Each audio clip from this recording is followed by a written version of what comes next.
아내 사망 후 1년 만에 재혼한 70대 남성. 자식들 반응은?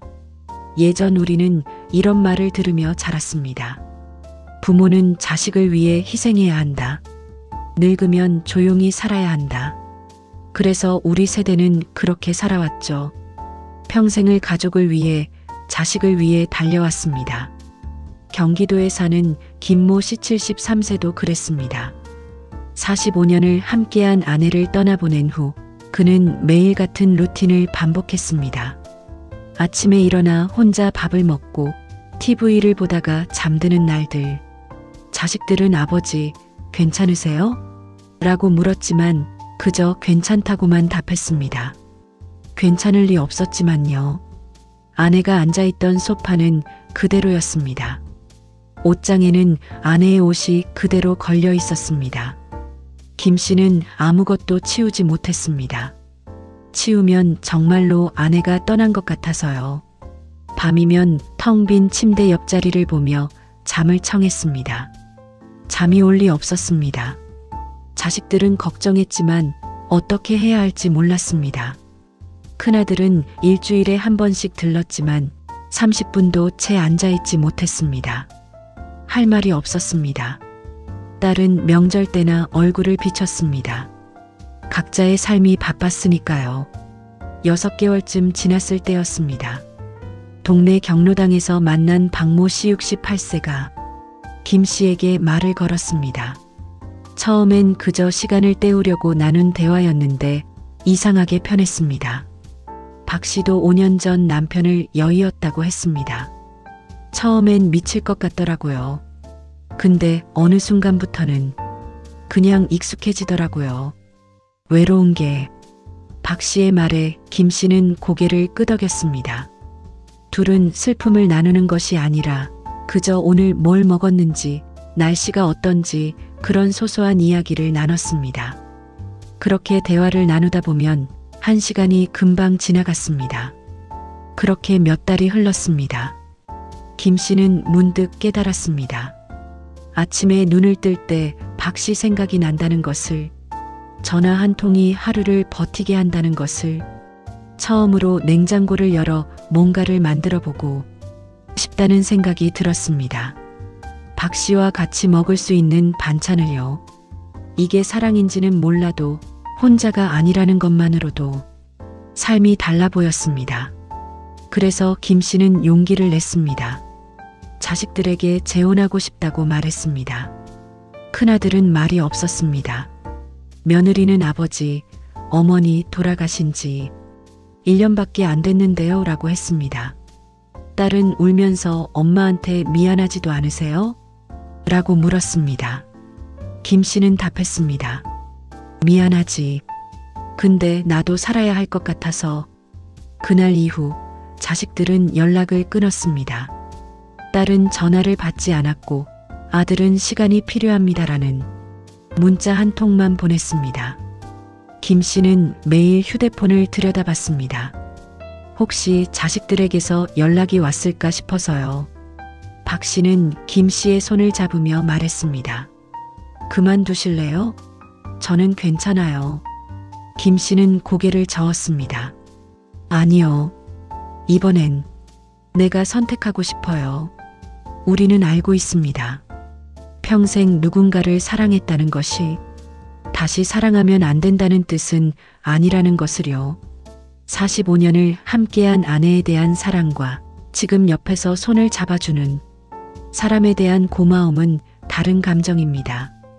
한 달이 지났습니다. 큰아들이 찾아왔습니다. 그는 한참을 말없이 앉아 있다가 입을 열었습니다. 아버지, 솔직히 말씀드릴게요. 저도 처음엔 이해가 안 됐어요. 엄마를 잊으시는 것 같아서 화가 났고요.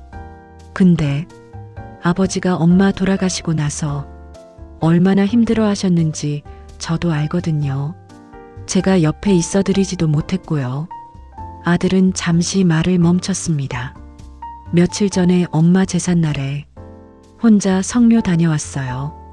거기서 생각했어요. 엄마라면 뭐라고 하셨을까?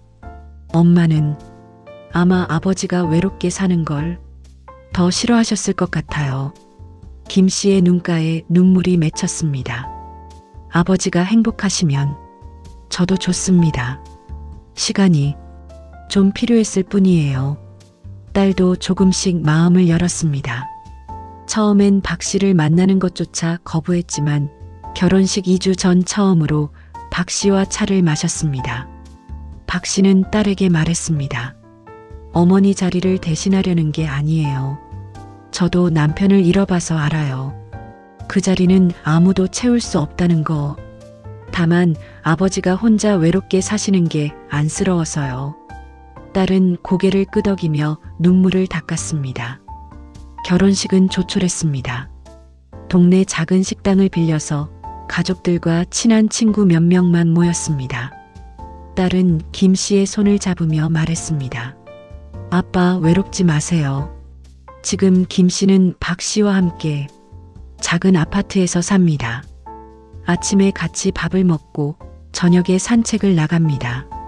거실에는 돌아가신 아내의 사진도 그대로 있고 박 씨의 옛 남편 사진도 나란히 놓여 있습니다. 가끔 옛날 아내 생각도 하고 박 씨의 옛 남편 이야기도 듣습니다. 이상하게도 그렇게 이야기를 나누고 나면 슬픔이 가벼워집니다. 잊는 것이 아니라 함께 기억하는 것이었습니다. 지난주에는 자식들이 모두 모여 저녁을 먹었습니다. 손주들도 함께였습니다. 박 씨를 할머니라고 부르지는 않지만 이모 할머니라고 부르며 웃었습니다. 식탁은 시끌벅적했고 김 씨는 오랜만에 배가 아프도록 웃었습니다. 우리는 평생 참고 살았습니다. 하지만 이제는 알아도 됩니다. 70이 넘어도 80이 넘어도 우리에게도 행복할 권리가 있다는 것을요. 늦지 않았습니다. 아직 따뜻한 손을 잡을 수 있고 같이 웃을 수 있다면 그것으로 충분합니다. 자식들이 이해 못할 수도 있습니다. 세상이 뭐라 할 수도 있습니다. 하지만 우리의 인생입니다. 우리가 선택할 수 있습니다. 혼자라고 생각했던 길 위에서 누군가와 함께 걸을 수 있다면 그것만으로도 우리의 인생은 다시 시작될 수 있습니다. 김 씨는 요즘 아침마다 이렇게 말합니다. 오늘은 뭐하고 놀까? 박 씨는 웃으며 답합니다. 그러게요. 우리 오늘은 뭐하고 놀까요? 그렇게 인생 2막이 시작되었습니다. 누구나 단하루를 살아도 행복할 권리는 있습니다. 나 자신이 행복하면 다른 생각, 다른 이유는 뒤로 보내도 됩니다. 누구의 눈치도 안 보고 살 순 없겠지만 그래도 나에게 주어진 시간들은 그리 많지 않다는 걸 감안하고 하루하루 행복하게 사십시오. 지금까지 정석의여유이었습니다. 감사합니다.